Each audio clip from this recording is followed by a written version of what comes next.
Thirsty Thursday. And you're here, bright-eyed and bushy-tailed. Today, how to help you create your future. Don't be your own worst enemy. Today, I'm going to help you understand how to coach yourself. You have to be your own coach. You're the one that has to get you up in the morning. You're the one that has to motivate you to do everything you want to do. When you're going to be in sales, no one's going to help you. And so many people you're going to feel are going to try to put you away. So you have to become your own coach. When you get this, you will have a much stronger opinion of yourself. You will like yourself more. Your attitude will improve, and as a result, you're going to be more successful. Defined as, Mr. Stallwood, success. Someone that feels good about what they're Feeling doing. good about yourself, absolutely. So let's start. Today, the subject, the overall subject is how to create value.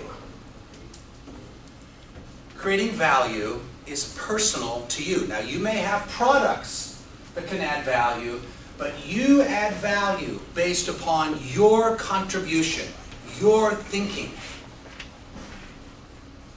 It may be that the bottom 80% add value by explaining something about an iPhone.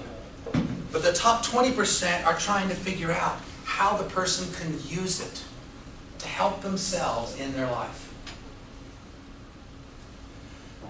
So the first topic we're going to discuss is the importance of partnering. I have to tell you, this was not always true. When I grew up in sales, I started my first sales job, I had to do it all. I had to find the antelope. I had to track the antelope. I had to get him in my sights. I had to make sure I shot him. I had to gut him. I had to bring him back to my truck, lug him back. I had to take him into the kitchen. I had to carve him up. I had to get rid of all the stuff, and I had to cook it. I had to be a Lone Ranger. The Lone Ranger is dead. Tonto killed him. Actually, what killed him is this whole notion of why collaboration is so important. Doesn't matter whether you're a D, I, S, or C. It doesn't matter about that. What matters is you got to figure out how to collaborate. So first, it starts with how you add value. You add value by your level of integrity. Integrity is the alignment of how you think, what you do, and what you say. When you apply this holistically, this means not just with your friends, this means with everything you do, you are building and strengthening your personal integrity. Because in sales, it will be tested every day. We talked about that. We talked about why it's important to be ethical. Because there's so many opportunities to take a shortcut. And nobody will know. Stop it. To add value, you must bring integrity to the party. Second, you must be accountable. Do what you say you will do. Is this hard, Mr. Dahlquist? No. For you? Wonderful. So you always, when you say something, you do it. How often do you use the word try? Like, I'll try to be there. All the time? I'll try. Especially in college when you say or do way too much and that makes you sound no time in the day. Low S, high D. Yeah, you load your plate up. Now, difference in verbal change here, in how you speak. in terms of beginning to apply, do what you say you will do. Anytime you hear try, what the other person is saying to you is, I'm not going to do it, and I'm telling you right now. Take the word try out of your vocabulary. Either you do it, or you don't. Because this accountability adds to your integrity. And when you do what you know you should do, when you should do it, how do you feel about yourself, Mr. Stallman? Good. Powerful. Unstoppable. Last, you must focus intently on the customer. Because it's not about them, it's about them, it's about exactly. It's not about, I apologize, it's not about you. You should have corrected me. It's about them. It's not about you. I took it completely off base. Like, what? It's about the customer. So the more you focus on them, on what their needs are, where they're headed, the more you can add value. But the more you think about yourself and your product, the less you're going to think about what you can do to assist them. Ultimately, the combination of these three ideas presents to you a competitive advantage. A sustainable competitive advantage. It is rare, if not impossible, that a product or a service delivers a sustainable competitive advantage. Why? Mr. Kroll? Can you repeat that question? Yeah. Why is it so rare that a product or a service, your iPhone, that, so version 1, why didn't version 1 last forever? Because they had to make improvements. Why? Customers' needs were not being fulfilled. And competition. Somebody else, Samsung is going to create some new technology, drives them absolutely nuts. Why do we believe in competition? Who benefits? The population. We do. Every one of us benefits from competition. And the companies drive themselves nuts and drive themselves out of business. Toys R Us just went down. Okay? Yeah? Went bankrupt. Baby food service go down too? Did all of it go down or just the baby? Corporate went down. So they have to, in a bankruptcy, they can decide to Chapter 7 liquidate or Chapter 11 reorganize. A Chinese company bought them. They loaded them up with debt, and they couldn't get the cash flow. So they ran out of money. So after years and years and years, down they go. Why? Because they stopped thinking about how to add value. Now, competitive advantage. This is one of my best friends. His name is Tommy Adams. He's the president of Charles M. Moore Insurance Agency here in Bowling Green.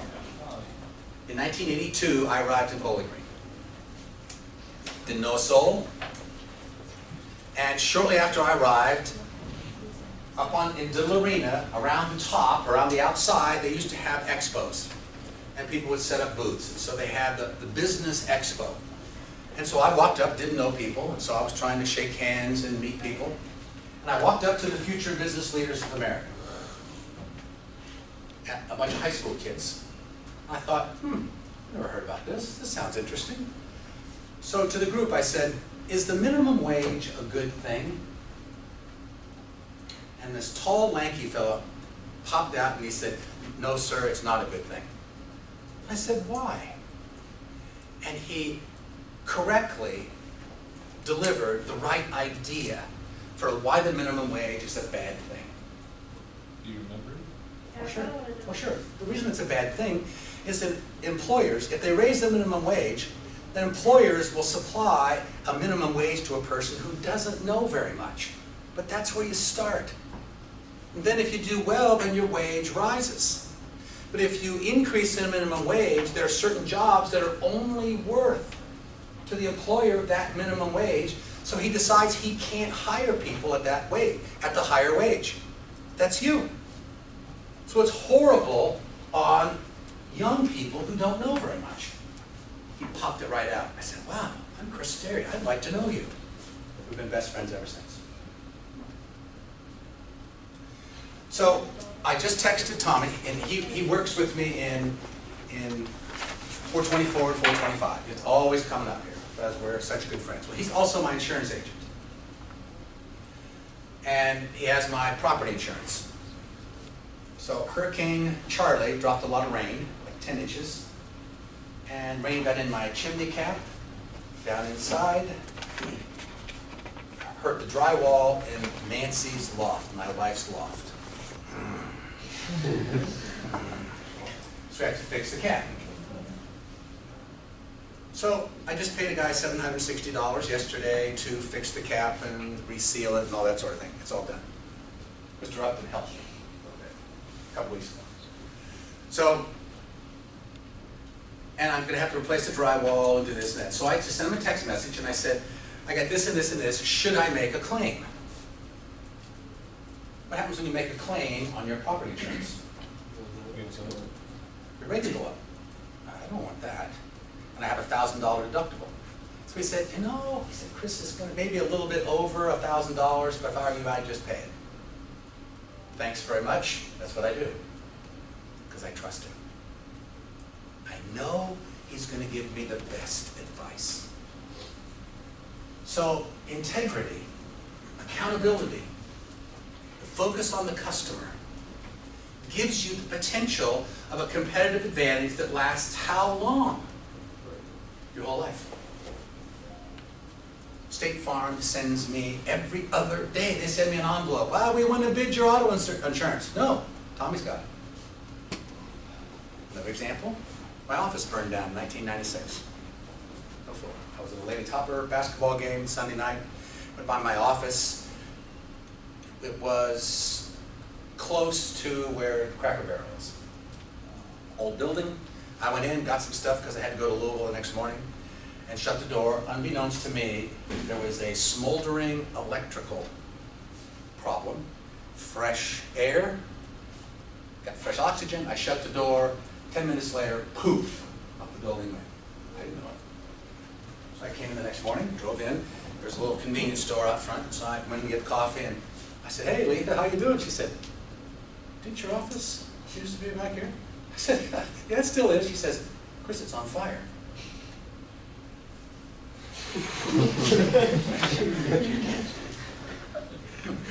I gotta get to Louisville. I gotta go to work. So I called Tommy. Well, Tommy had advised me to make a log of everything in my office, all the inventory, everything, and put it in a Word file. And then we used to record all the files to a disk, and so I had my secretary, my assistant, rotate the disk every day. She'd take one disk home and leave the new one there, and the next morning she'd come in and switch the disks. So she had the disk, my computer burned up, we got a new computer, a new system, exactly like the old one. We put the disk in and all my data. So I called Tommy. He said, well, send me the file. The file said it was worth more than $50,000. 2 days later, he wrote me a check for $50,000. That was the policy limit. Done. So this is what a competitive advantage is. Over time, the higher the level of integrity, the more you're accountable for your actions, the more you focus on the customer. This is how you can rise to the top. Now, how do you create a customer for life today? It's harder. One, there is intense competition globally. Now we have a massive internet when anyone can compete. Two, the complexity of products is expanding at an expanding rate. So how do you make a decision about how to buy something that is a complex decision. It's harder. How'd you decide to come to Western? You line your apples up and see what looks the best for you. That's part of the answer. I'm going to give you a generic answer right here. So when you have something that's complex and you got lots of competition, the way most of you solve that problem is by going to someone you trust. So building relationships is critical. Because in a complex environment with lots of competition, on Facebook, you'll say, well, do you like that? Does it work for you? Or you look for comments when you're trying to buy a product, and you look for the one that looks like it's the most objective feedback. Then it helps you make a decision. And if you're in a personal selling position, it's why you have to have such a high level of integrity. So, let's take a look at Maker's Mark. A good example over time about how the brand has been heightened. Maker's has a relationship with its best customers, and they become ambassadors. You know about ambassadors? I know none of you are ambassadors. My dad Sure, is. 21. Spear master, No, a Maker's ambassador. Now, if you're an ambassador, what they're doing is they're slowly but surely building a better relationship with you.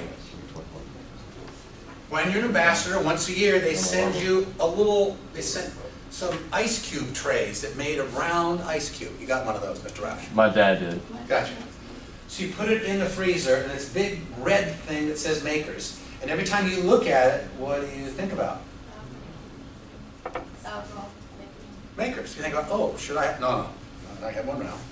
I have to be able to say no on a regular basis to Maker's. Last Friday night, I didn't.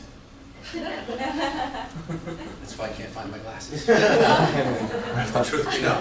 We were at Maker's Bar, and we had dinner, and he keeps serving this stuff, you know, in various places. So somehow they got stolen.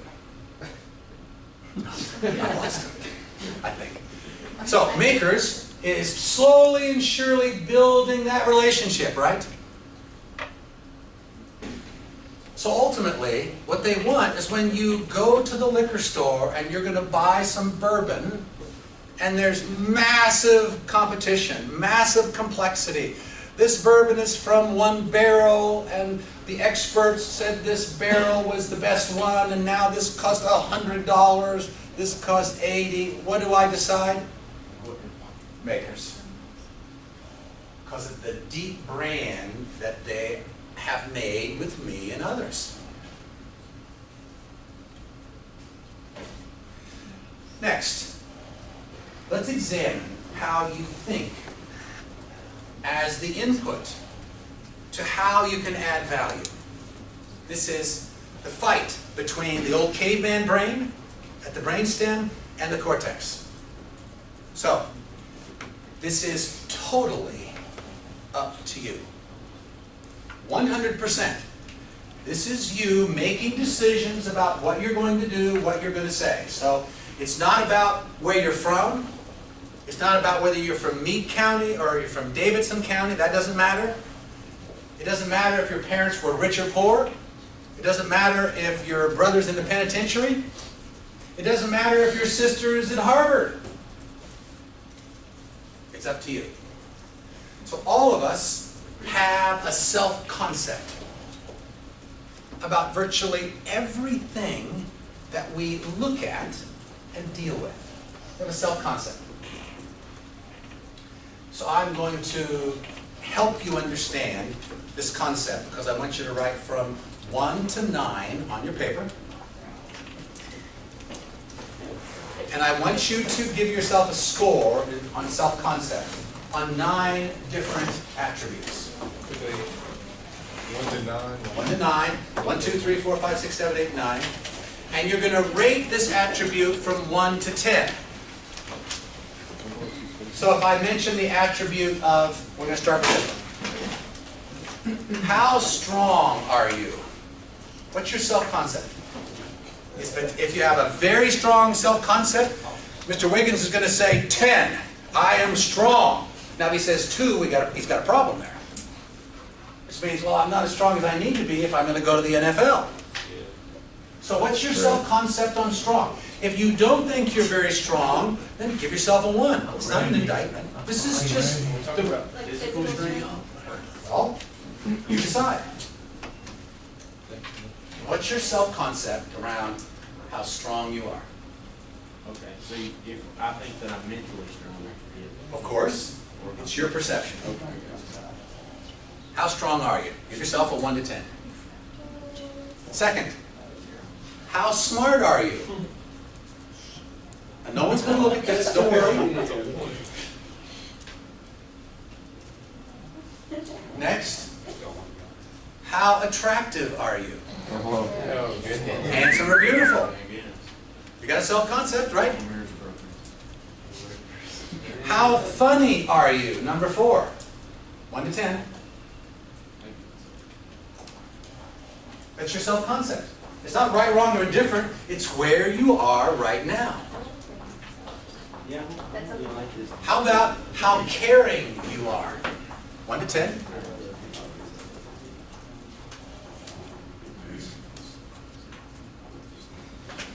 So it's 10 high or 10 low? 10's high. Okay, just making sure. How caring are you?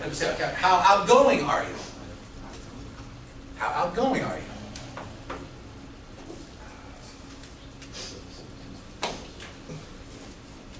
How well are you liked?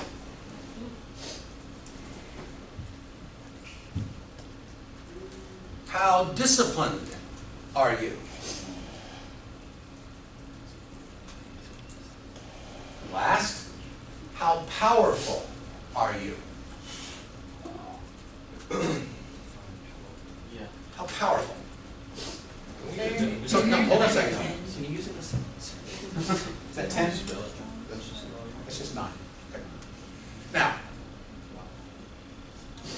Can you kind of give us an example of powerful? Because I don't really. it's just your, but on that concept, you define it, okay? However you want to define it. I'm not going to define it for you because you have developed your own self-concept on these 9 attributes. Where'd they come from? Your environment, your parents, your upbringing.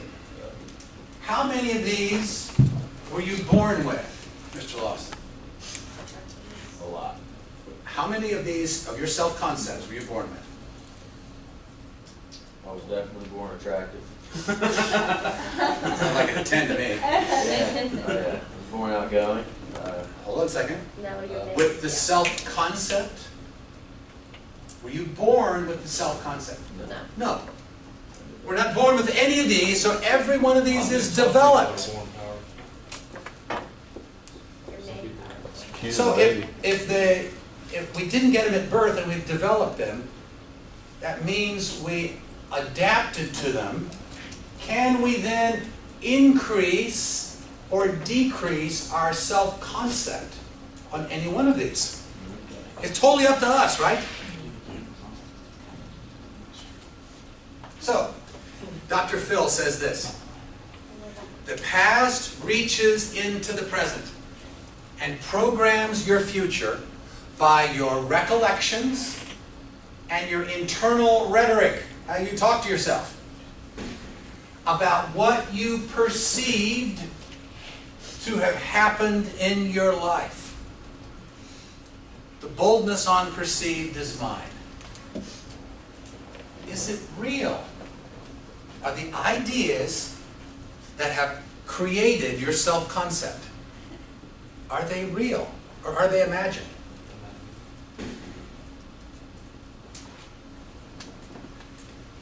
So if you said, how many said they were 5 or above on powerful? Raise your hands. Okay, mostly D's. Can a low D have a concept of being powerful? Of course they can. How do you increase your self-concept? Can you just say, I'm going to be more powerful? Let me give you an example. What's your self-concept on how fat you are? I don't care what it is. You got a self-concept, okay? So you got a self-concept, and you decide you want to lose weight. How many have tried to do this before? Lose weight? Come on, raise your hands. Okay, so you are at 140 pounds, and you've been 140 pounds for a long time. That's your self-concept, right? You step on the scale, you're like 140, 141, 140. Yep, that's me. That's your self-concept. Now, you decide you want to weigh 125. I want to weigh 125 pounds. Is that your self-concept? 125 pounds. No. Well, so the point is, if your self-concept is still at 140 and you're at 125, how many of you have lost weight and gained it back? It's about your self-concept. You still see yourself at that higher weight. And until you change your self-concept, you're going to gain the weight back. Because you look at it and go, oh man, I can have something else. Huh? I weigh 137. Man, I can go out and drink tonight because I got 3 pounds to go. No, but no, I want to be 125. So how do you do it? You have to change your self-concept. I'm going to explain to you how to do it. I figured this out because of this guy right here, Brian Tracy. I met Brian through an audio cassette program called The Psychology of Achievement. I listened to it all the way through and I was blown away, all the things that I didn't know. And I called California, San Diego, where Brian lived, and I knew I wouldn't get to him because he was a massively successful public speaker. But I just wanted to say, get to him, thank you for how much I learned. And just before I hung up, I just said, does Brian do anything else other than public speaking? She says, oh yeah, they have a whole learning division where we bring in consultants and teach them in. I said, really? So at the time, I had a 944. I was not married, I had a Porsche. I loved it. And I wanted this, so I sold the Porsche. And I bought the distributorship. Brian Tracy. He taught me how to sell. Brian says this: we have a mental block inside us that stops us from earning more than we think we are worth. If we want to earn more in reality, we have to upgrade our self-concept. When I heard this from Brian, I got it. I wanted to make $100,000. I can tell you, I was almost broke. I wanted to bill, I had my own consulting firm, at $100 an hour. So Brian said, do it with an affirmation. An affirmation is a positive statement that's personal to you, that projects the future into the present. So you're assuming that you've already conquered what you want. So I affirmed 10 times in the morning, 10 times at night. I earn $100,000 per year, and I bill at $100 per hour with emotion. I earn $100,000 a year when I wasn't making squat. When I started, my self-concept said, no, you're not, you're broke. Brian said, don't listen to it.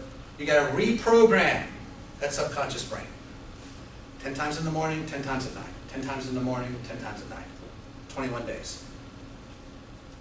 That's what I wanted with a prospect, was to be able to say, he'd say, well, how much do you charge? And I wanted to say, I charge $100 an hour. And have that come across confidently, because the first time I said it, I laughed out loud. Because I wasn't making it. So when I started making $100,000 a year, it was already in my self-concept, and I didn't blow it. If your self-concept is that you're making $8 an hour and you make $35,000, is that money really yours? What early salespeople tend to do is blow that money because their self-concept is I'm broke. Oh, I get more, now I'm broke. But my concept is I don't have any money. You are in charge of your self-concept on everything. Got it? Right. How do you improve your self-concept? I've given you affirmations. Second, you must dispense with the past and focus on your goals and your future. We reflect on the past, but the things that you've done wrong, you start forgetting. You want to focus yourself on on the improvements you need to make and what you did well. Forget that other stuff. Banish it. If you carry that along, then your self-concept on your ability to succeed. If I asked you, what's your self-concept on you succeeding? Some people would say 10, some people would say 2. Doesn't matter. What matters is what you do when you walk out the door. Second, the more you learn, the more you can create value. So you can't stop learning. Most people, when they finish college, never read another nonfiction book in their entire life. And the value for you is reading nonfiction to help you learn, help you become better. Successful people in sales are always asking, what's a great sales book you read? In an interview, I'm telling you this is going to happen. Your interviewer is going to say, so what's your favorite self-help book that you've ever read? If you don't have one, you go to the bottom of the list. Last, you must have a positive mental attitude. You've got to put a smile on your face. You've got to look with excitement about your future, and you have to smile whether you don't feel like it or not. Now, next, partner, and now we're going to talk about how to partner. This is the concept we call win-win. What does this mean? This means in every interaction, you want to win, but unless you can create a win for the other person, you're not going to engage. You're going to work to create value for them, and then when you created value for them, then you get value for you. And as the old fellow said, you can't stand in front of a fireplace and say, give me heat. You've got to put wood in first. You've got to do it. So win-win. So if you graph these two concepts, courage and consideration, you can begin to understand where you are in this continuum of win-win. So, if you are low in consideration, which means you're not very helpful, and if you don't have much courage, should you be in sales?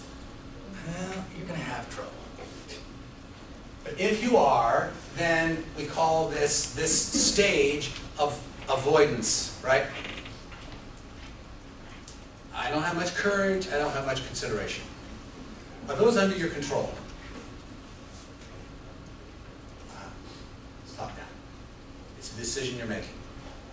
So what happens if you have high courage and low consideration? You like to compete. Most of your entire upbringing has not been about win-win. It's about win-lose. In football, Mr. Wiggins, I know you shake hands afterwards, but you want to slug them sometimes, right? Now you're trying to be a nice guy when you've been beaten, and you shake their hands. And the other guys are going, ha ha, and the trash talk's going across, right? So this win-win notion is not compatible with football.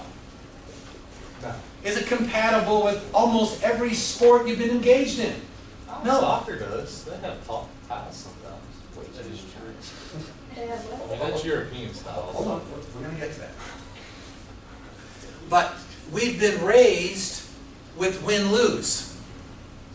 And now you've got this crazy sales professor that's saying, no, it needs to be win-win. And you D's are going, the hell with that, I'm going to win. So, the first part of it is, if you have courage without consideration, you want to compete, you want to beat other people. Second, what if you have high consideration and low courage? This is called helping others, right? Is this important? Well, yeah, in sales, to be considerate of the other person, to really try to understand what their needs are. Now, if you have moderate degrees of consideration and moderate degrees of courage, you will tend to compromise. You don't have the courage of your convictions to stick by it. You know, you want to get a commission, so you drop the price. And it comes out of your check. How do you feel when you have to do that, Mr. Gormley?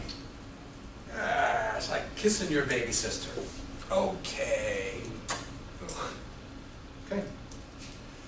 If you only have a moderate degree of consideration and courage, then you'll compromise over and over. But after you've compromised once, you want to re-engage with the other person. I'm not really compromising if you ask the wrong person. No, well, I asked the right person. I don't like to compromise. I like to win. I know that top part right there. She This. has compromised before then. And still ended up winning. I'm sorry. She has compromised on things she didn't want to before and still ended up winning. The ultimate is called collaboration. High courage, high consideration. The consideration is to help the other person. It takes an enormous amount of courage to involve yourself in a conversation to try to understand needs when you're saying to yourself, I know exactly what you need. You're stupid for not buying. That's what D's do. But does that help you build a relationship? No.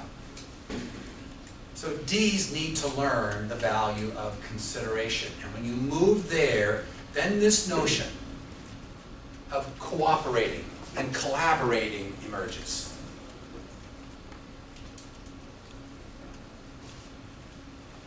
The axes are switched.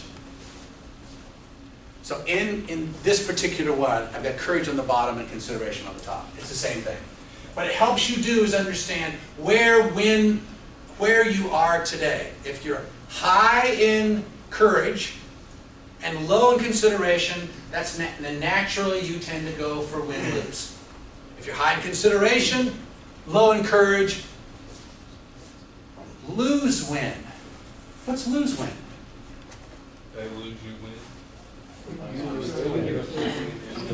Yeah, you give up something, you lose, and they win. Do we do this in sales? Yeah, so what you do is you say, okay, I'll drop my price. I don't like it, I lose.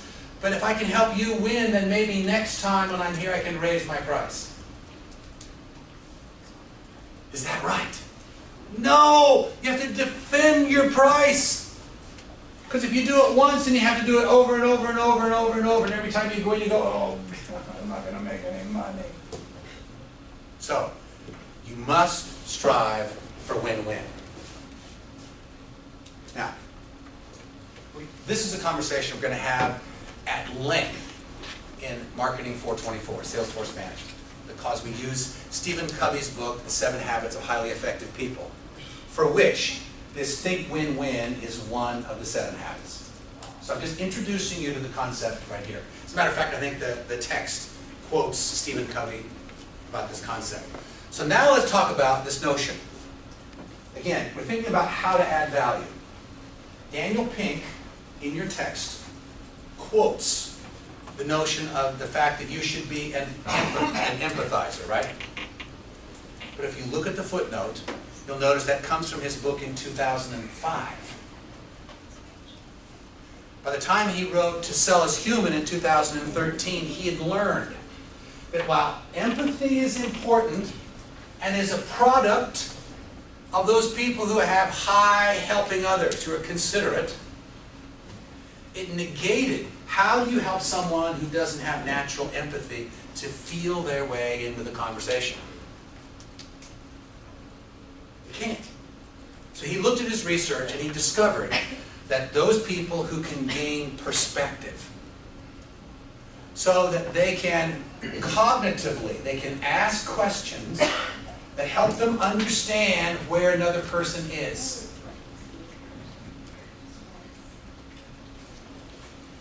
is more powerful than empathy. So don't worry if you don't have empathy. It's okay. You're going to learn in personal selling how to ask questions, a series of questions that helps you uncover the perspective of another person as the input to know whether or not they are prospects. Now let's talk about the whole range of nonverbal language, nonverbals. We see this every day. How important are first impressions? Huge. Critical, because you can't do a second one. So, what this guy's a doctor on the left. If he puts that on the wall. So, number one, everything we do, all our actions, convey to others how we're thinking, how we're feeling. And as salespeople, we have to interpret. We have to be good at identifying and interpreting what those reactions are. If you're a high I, you're a lousy poker player. Might disagree with you there. Now, can your cognitive take over? Can you learn how not to do this? When you got 4 aces, everybody else folds. What'd you fold for? Because you got a good hand. How'd you know that? Well, you just told him with your nonverbals. S's, great poker players, no emotion. I's have to learn to be S's, and then they can improve their poker game. Also, how you walk. All of your interactions, this is DISC on steroids.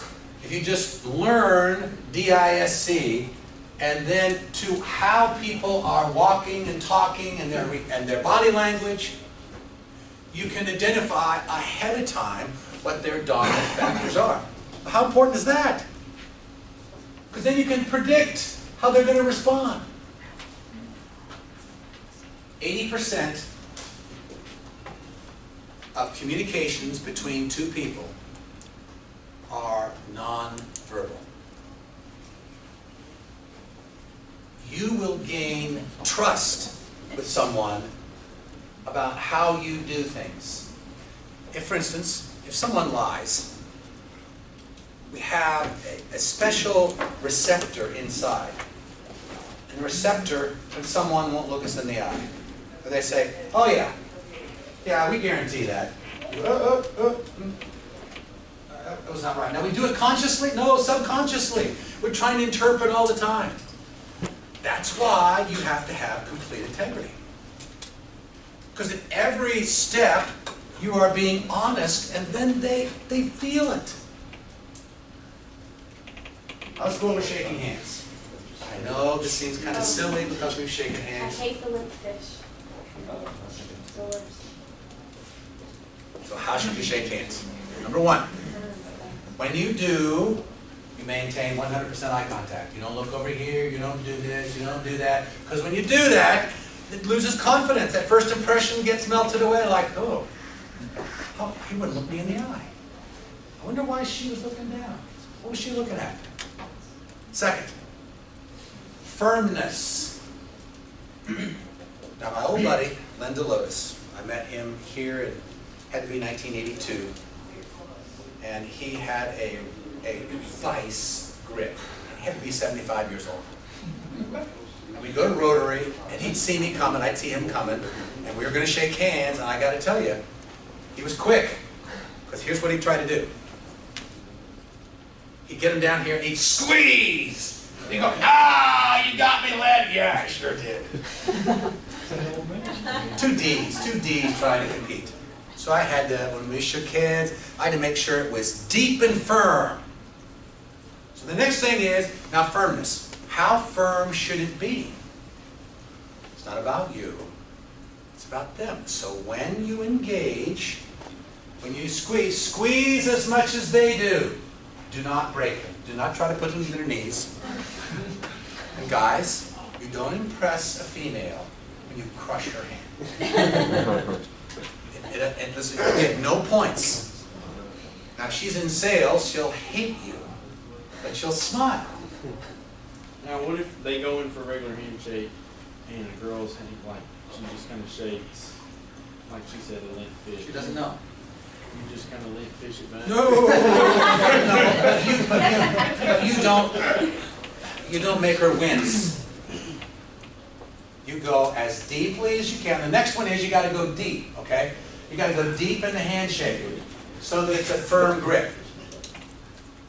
Last, duration. What if you shake hands like this and say, it's very nice to meet you. So where are you from? Really? And I keep the grip. She goes, why are you continuing to shake my hand?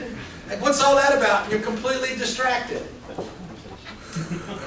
So you can have, it can be a, nice to meet you, sir. That's about enough. That's all you need. Last, dryness of the hand. When I first met you in here, I was shaking hands with everyone. I'd do this over and over because your hand was wet, mine was getting wet, and I had to make sure it wasn't moist. If moist goes, ooh. So even though it's a small thing, you only got one shot to make a first impression. So ladies, squeeze up until the guy's pressure, but don't compete. Don't compete, Miss Childers. I can crush you if I want. I mean, that's a D thing. Right. Next, how do you remember names? What's your self-concept on remembering names? 2, 1. So how do you do it? Say it 3 times. You have someone with you and say, this is so-and-so, and then they'll say their name. No, you just Clarify. 3 times. How you spell it? 3 times. You say their whole name. As he introduced to you, I'm Chris Derry. RJ Crawl. R.J. Crawl. Now, I'll let it go a little bit longer. R.J. Crawl. R.J. What does R.J. stand for? Robert Joseph. Robert Joseph. Is that a family name? Well, first name's Ron. Well, I guess you could say that, yeah. It's a family name. Oh, cool. Well, nice to meet you, Robert. Now, when I spend that much time, I'm being personal, right? Your name is important. Don't screw it up. Now, if you have to, important person, get Siri, right? I won't say that hey and Siri, because she'll start. I'll erupt all your phones. So, but then you want to, when you go to a trade show, when you go to an expo, and you meet lots of people, you have to, every now and then, you meet someone, you got a good conversation, you go off and you go blah, blah, blah, blah, blah, blah, blah, blah, blah, blah, blah, blah. And you meet somebody else. Because you can't remember everything, but you can't forget. Appearance. How important is appearance? Always dress one level above the expectation. They'll never get you in trouble. Don't wear tux and tails at the beach. Unless you're getting married. How to create value. Step number one. I tried my best to bribe every one of you from day one. Read How to Win Friends and Influence People. I gave you 40 points in the first 3 weeks to read it. I'm giving you as much as 30 points. I want you to come and talk to me about it, because here's what happens. This is the book that teaches you how the importance of creating good relationships and how to do it. Why? Because this is the input. If you don't do this, you can't create good relationships. You can't add value because they won't trust you. Extra credit's still open. I encourage every one of you to read it. Almost everyone says this to me. Why didn't someone tell me to read this a long time ago? 1936, it's 81 years old, and I just looked, on the Amazon 100 list last year, number 13 out of 100. Isn't like the first 3 chapters like stealing money? Like the information you're getting is so valuable. Oh, like stealing money? Yeah. No, this is absolutely the contribution that he made to humanity, and don't think you're stealing. You're borrowing. Now, you're borrowing because then you have to add value back. You have to internalize the information and ask yourself, how can I use this information to create better relationships? So, today, we started with this idea. How to help you get in control of your future. You can't be your own worst enemy. You can control what you think about. So, become your own coach. If it's up to me, it's going to be, it's up to me. When you apply this, you're going to like yourself more. Your attitude is going to improve, and you're going to be more successful. All right, guys. Have a great weekend. No quiz.